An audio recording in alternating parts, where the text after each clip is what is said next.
നമസ്കാരം. വഖഫ് ബില്ല് പാസാക്കിയതുമായി ബന്ധപ്പെട്ട് നടക്കുന്ന ചർച്ചകളിൽ ബോധപൂർവം രാഹുൽ ഗാന്ധിക്കും പ്രിയങ്ക ഗാന്ധിക്കുമെതിരൊക്കെ ആയിട്ടുള്ള ചില സൈബർ ഇടങ്ങളിലെ ആക്രമണങ്ങളും അതുപോലെ തന്നെ ചില മാധ്യമങ്ങളുടെ തലക്കെട്ടുകളും ബോധപൂർവം സൃഷ്ടിക്കപ്പെടുന്നതാണ്. കോൺഗ്രസ് പ്രസ്ഥാനം അതിനകത്തെടുത്ത അതിശക്തമായ നിലപാടിന്റെ ഏറ്റവും വലിയ പ്രചോദനം രാഹുൽ ഗാന്ധി തന്നെയാണെന്നുള്ള കാര്യത്തിൽ സംശയം വേണ്ട. പ്രിയപ്പെട്ട മാഡം സോണിയാഗാന്ധിയും മല്ലികാർജ്ജുന ഖാർഗെജിയും ഒക്കെ അക്കാര്യത്തിലെടുത്ത നിലപാട് എന്താണെന്ന് നമുക്ക് എല്ലാവർക്കും അറിയാം. രാഹുൽ ഗാന്ധിയും ഇക്കാര്യത്തിലെടുത്ത പരസ്യമായ നിലപാട് ഇത് ഭരണഘടനയുടെ പ്രശ്നമാണ് എന്നുള്ളതാണ്. ഇതൊരു മതത്തിന്റെ മാത്രം പ്രശ്നമല്ല, ഇത് ഭരണഘടനയുടെ അവകാശങ്ങളുടെ ലംഘനമാണെന്നുള്ള അപ്രോച്ച് തന്നെയാണ് അക്കാര്യത്തിലെടുത്തത്.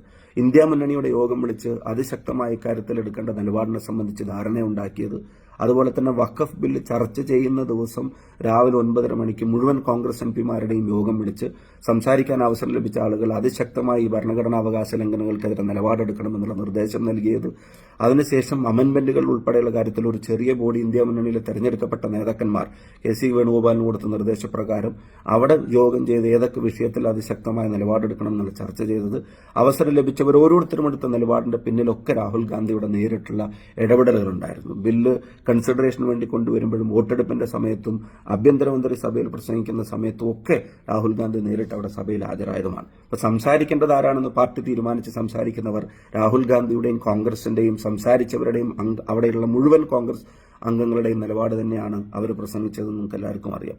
പ്രിയങ്ക ഗാന്ധിയുമായി ബന്ധപ്പെട്ട് നിങ്ങൾക്കറിയാം, ബിസിനസ് അഡ്വൈസറി കമ്മിറ്റി യോഗങ്ങൾ നിരവധി ഈ സെഷനുമായിട്ട് ബന്ധപ്പെട്ടും നടന്നിട്ടുണ്ട്.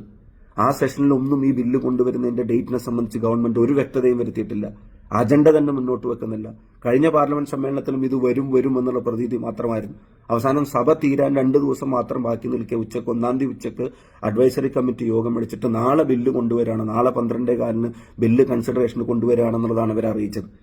അപ്പം പ്രിയങ്ക ഗാന്ധിക്ക് കുടുംബത്തിലെ ഒരു വളരെ അടുത്തൊരു വ്യക്തിയുടെ ആരോഗ്യ പ്രശ്നവുമായിട്ട് ബന്ധപ്പെട്ട് നേരത്തെ നിശ്ചയിച്ചൊരു യാത്ര നടത്തേണ്ടി വരുന്ന സാഹചര്യം, അത് ഒഴിവാക്കാൻ കഴിയാത്ത ഗുരുതരാവസ്ഥയിൽ അവരായിരുന്നതുകൊണ്ടാണ് അവർക്ക് അവിടെ പോകേണ്ടി വന്നത്. എന്നാൽ നേരത്തെ കൂടിയ BACയുടെ പ്രകാരം ഈ ബില്ല് ഈ സമയം വരുമെന്നുള്ള അറിയിപ്പ് കിട്ടുകയാണെങ്കിൽ അതനുസരിച്ച് നിലപാടെടുക്കാൻ പറ്റുമായിരുന്നു. ഇപ്പൊ പ്രിയങ്ക ഗാന്ധിയുടെ ഉൾപ്പെടെ നിലപാട് തന്നെയാണ് അവിടെ സംസാരിച്ച കോൺഗ്രസ് അംഗങ്ങൾ നടത്തിയത്. അപ്പൊ അതൊക്കെ അറിഞ്ഞിട്ടും ഇത്ര ശക്തമായിട്ട് ഈ സമയത്ത് BJPക്കെതിരായി സംഘപരിവാറിന്റെ അജണ്ടക്കെതിരായിട്ട് കോൺഗ്രസ് നിലപാടെടുക്കുമ്പോൾ അതിൽ പിന്നെയും കുറ്റവും കുറവും കണ്ടെത്താൻ ശ്രമിക്കുന്നവർ എന്ത് ആൾട്ടർനേറ്റീവിന് വേണ്ടിയാണ് ശ്രമിക്കുന്നത്? 21 കേസാണ് രാഹുൽ ഗാന്ധിക്കെതിരെ ഈ രാജ്യത്തുടനീളമുള്ള കോടതികൾ രജിസ്റ്റർ ചെയ്യപ്പെട്ടിരിക്കുന്നത്, സംഘപരിവാറിനെതിരെ സംസാരിച്ചതിന്റെ പേരിൽ മാത്രം. പാർലമെന്റിനകത്ത് പോലും പ്രതിപക്ഷ നേതാവിനെ നിശബ്ദനാക്കാനുള്ള ശ്രമം നടത്തുക, സ്പീക്കർ തന്നെ നേരിട്ട് വന്ന് അദ്ദേഹത്തെ മെൻഷൻ ചെയ്ത് നടത്തിയ കമന്റിന് മറുപടി പറയാൻ സാധാരണ ഒരു പരാമർശം വന്ന ഏത് അംഗത്തിനും അവനവന്റെ ഭാഗം പറയാൻ അവസരം ലഭിക്കുമെന്നിരിക്കെ LOPക്ക് അത് കൊടുക്കാതിരിക്കാൻ വേണ്ടി സഭ അഡ്ജേൺ ചെയ്യുന്നു എന്ന് പറഞ്ഞ് കസേരയിൽ നിന്ന് എഴുന്നേറ്റ് പോകുന്ന സ്പീക്കർ വരെ നമ്മൾ കാണുന്നുണ്ട്.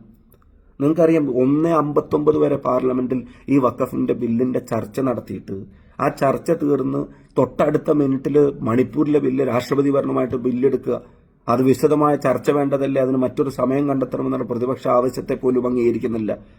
പ്രിയപ്പെട്ട KC ഉൾപ്പെടെയുള്ള ആളുകൾ ആ കാര്യം ഉന്നയിച്ചപ്പോൾ, ശശി തരൂർ ഉൾപ്പെടെയുള്ള കാര്യങ്ങൾ ചോദിച്ചപ്പോൾ നമ്മളെ കൊണ്ട് പ്രതിപക്ഷത്തെ കൊണ്ട് സംസാരിപ്പിക്കാതെ അത് പാസ്സാക്കാൻ നോക്കുമെന്നുവരെയാണ് ചർച്ച നടത്തുന്നത്. ഇത്ര ആളുകളുടെ ജീവൻ എടുക്കപ്പെട്ടിട്ട്, ഇത്രയും ക്രൈസ്തവ ആരാധനാലയങ്ങൾ ഉൾപ്പെടെ തകർക്കപ്പെട്ടിട്ട്, ആളുകളെ ഇത്ര ക്രൂരമായി വേട്ടയാടിയിട്ട് ഒരു തവണ പോലും രാജ്യത്തിന്റെ പ്രധാനമന്ത്രി ഒന്ന് തിരിഞ്ഞു നോക്കാത്ത സ്ഥലത്ത് നടന്ന സംഭവവികാസങ്ങൾ ഇന്ത്യൻ പാർലമെന്റ് വിശദമായ സമയമെടുത്ത് ചർച്ച ചെയ്യണമെന്നുള്ള പ്രതിപക്ഷ ആവശ്യം പോലും നിരാകരിക്കപ്പെടുകയായിരുന്നു.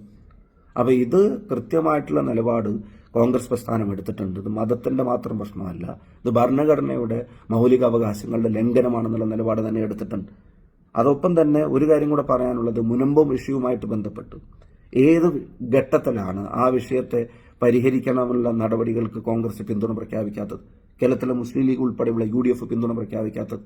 പാർലമെന്റിൽ സംസാരിച്ച ഹൈബി ഈഡനും KC വേണുഗോപാൽ ഉൾപ്പെടെയുള്ള അംഗങ്ങൾ, ഗൗരവ് ഗൊഗോയ് ഉൾപ്പെടെയുള്ള അംഗങ്ങൾ ഈ വിഷയം പരിഹരിക്കപ്പെടണമെന്നുള്ള ആത്മാർത്ഥമായിട്ടുള്ള ആവശ്യം മുന്നോട്ട് വെച്ചത്, പ്രാക്ടിക്കലായി റെട്രോസ്പെക്റ്റീവ് എഫക്ട് വരെയുള്ള കാര്യങ്ങൾക്ക് വ്യക്തത വരുത്തി അവരുടെ റവന്യൂ റൈറ്റ്സ് തിരികെ കൊടുക്കണമെന്ന് ശക്തമായിട്ട് ആവശ്യപ്പെട്ടത്, അതൊക്കെ കോൺഗ്രസ് ഈ ഭരണഘടനാ ലംഘനം നടക്കുന്ന സമയത്തും മുൻപത്തെ ജനങ്ങൾക്ക് വേണ്ടിയുള്ള നിലപാടെടുക്കുന്ന കാര്യത്തിലും കോൺഗ്രസ് ഒരു ഇഞ്ച് പോലും പുറകോട്ട് പോയിട്ടില്ല എന്നുള്ളതാണ്. അപ്പം ഇവിടെ 14,000 കിലോമീറ്റർ ഇന്ത്യയുടെ തെരുവിൽ നടന്നപ്പം അത് രാജ്യത്തെ ജനങ്ങളെ വിഭാഗീയമായി കാണാനുള്ള സംഘപരിവാർ അജണ്ടയുടെ ഭാഗമായിട്ട് ഭാരത് ജോഡോ എന്ന് പറഞ്ഞ് ചേർത്ത് പിടിച്ച് നടന്ന ഒരു രാഷ്ട്രീയ നേതാവിന്റെ ക്രെഡിബിലിറ്റിയെ ഈ പറയുന്ന സൈബർ ആക്രമണങ്ങൾക്കൊന്നും തൊടാൻ പോലും കഴിയില്ല എന്ന് നിങ്ങൾക്കറിയാം. ബോധപൂർവമായി സൃഷ്ടിക്കപ്പെടുന്ന ചില തലക്കെട്ടുകൾക്ക് അതിൽ ഒന്നും ചെയ്യാൻ കഴിയില്ല എന്നുള്ള അറിഞ്ഞുകൊണ്ട് തന്നെയാണ് ഈ വൃഥാശ്രമം അവർ നടത്തുന്നത്. 288 ഭരണപക്ഷാംഗങ്ങൾക്കെതിരെ 232 പ്രതിപക്ഷാംഗങ്ങളെ അണിനിരത്താൻ രാഹുൽ ഗാന്ധിയുടെ നേതൃത്വത്തിൽ ഇന്ത്യ മുന്നണിക്ക് സാധിച്ചിട്ടുണ്ട്, പ്രതിപക്ഷ പ്രസ്ഥാനങ്ങൾക്ക് സാധിച്ചിട്ടുണ്ട്. ബാക്കി വരുന്ന 56-28 പേർ ഈ ബില്ലിന്റെ അജണ്ടകളെ സംബന്ധിച്ചുള്ള യഥാർത്ഥമായിട്ടുള്ള ഒരു ബോധ്യത്തോടു കൂടി ഒരു തീരുമാനം മറിച്ചെടുത്തിരുന്നെങ്കിൽ നിങ്ങൾക്കറിയാം സാഹചര്യം എന്താവുമായിരുന്നു എന്നുള്ളത്. അപ്പോൾ അതുകൊണ്ട് കോൺഗ്രസ് ഇക്കാര്യത്തിൽ ഭരണഘടനാവകാശങ്ങളെ സംരക്ഷിക്കുന്ന കാര്യത്തിൽ, രാജ്യത്തെ മൈനോറിറ്റിയെ സംരക്ഷിക്കുന്ന കാര്യത്തിൽ ഇന്ന് മുസ്ലിം വഖഫ് ബോർഡുമായിട്ട് ബന്ധപ്പെട്ട അതിന്റെ അഡ്മിനിസ്ട്രേഷനുമായിട്ട് ബന്ധപ്പെട്ട കാര്യങ്ങളിലേക്ക് കടന്നു. അവിടെ കെ സി ഉൾപ്പെടെയുള്ള ആളുകൾ ചോദിക്കുന്നുണ്ട്, 35 തവണ ശബരിമലയിൽ പോയി എല്ലാ മാസവും 1-ാം തീയതി ഗുരുവായൂരിൽ പോകുന്ന ഞാൻ ഉൾപ്പെടെയുള്ള ആളുകൾ ചോദിക്കുന്നു എന്ന് പറഞ്ഞിട്ടാണ് കെ സി പറഞ്ഞത്. അവിടെ പറഞ്ഞു വെച്ച കാര്യം അദ്ദേഹം സൂചിപ്പിച്ചത് മറ്റേതെങ്കിലും മതസ്ഥാപനങ്ങളുടെ ഭരണവുമായി അഡ്മിനിസ്ട്രേഷനുമായിട്ട് ബന്ധപ്പെട്ട് ഇതര മതങ്ങളെ അതിനകത്ത് ഉൾക്കൊള്ളിക്കണമെന്നുള്ള നിയമം പാസ്സാക്കാൻ ഈ ഗവൺമെന്റ് തയ്യാറാവോ? ഇവിടെ മാത്രം എന്തുകൊണ്ട് വിവേചനം എന്ന പ്രസക്തമായിട്ടുള്ള ചോദ്യം ചോദിക്കുന്നത്. അതുകൊണ്ടാണ് ഇത് ഭരണഘടനയുടെ ലംഘനമാണ് എന്നുള്ള വാദം മുന്നോട്ട് വച്ചത്. എന്താണെങ്കിലും രാജ്യത്തെ ജനാധിപത്യ മതേതര മൂല്യങ്ങളെ, ഭരണഘടന നൽകുന്ന അവകാശങ്ങളെ സംരക്ഷിക്കുന്ന കാര്യത്തിൽ കോൺഗ്രസ് അതിശക്തമായിട്ടുള്ള നിലപാടുമായി സമൂഹത്തിനൊപ്പം ഉണ്ടായിരിക്കും. ജനാധിപത്യത്തെ വിലമതിക്കുന്നവരോട് നടത്തുന്ന ഫൈറ്റ് അല്ല, അതിന് കഴിയാവുന്ന എല്ലാ അവസരങ്ങളിലും ഇല്ലാതാക്കാൻ ശ്രമിക്കുന്നവരോട് പാർലമെന്റിനകത്തും പുറത്തും നടക്കുന്ന എല്ലാ പോരാട്ടങ്ങളുടെയും അതിശക്തമായിട്ടുള്ള മുഖമായി രാഹുൽ ഗാന്ധിയും സോണിയാഗാന്ധിയും കോൺഗ്രസും ഖാർഗെജിയും എല്ലാവരും മുന്നോട്ടുണ്ടായിരിക്കും. ഇന്ത്യ മുന്നണി മുന്നോട്ടുണ്ടായിരിക്കും എന്ന് മാത്രം പറയാൻ ആഗ്രഹിക്കുന്നു. പുലർച്ചെ 3 മണിക്കാണ് സോണിയാഗാന്ധി ഉൾപ്പെടെയുള്ള ആളുകൾ രാജ്യസഭയിൽ ഈ പറയുന്ന ഭരണഘടനാ വിരുദ്ധമായ ബില്ലിന്റെ അവതരണവുമായി ബന്ധപ്പെട്ടുള്ള എതിർപ്പുകൾ രേഖപ്പെടുത്താൻ തയ്യാറായത്. അക്കാര്യത്തിൽ കോൺഗ്രസിന് വിട്ടുവീഴ്ചകൾ ഉണ്ടാകുമെന്ന് ഒരിക്കലും കരുതണ്ട.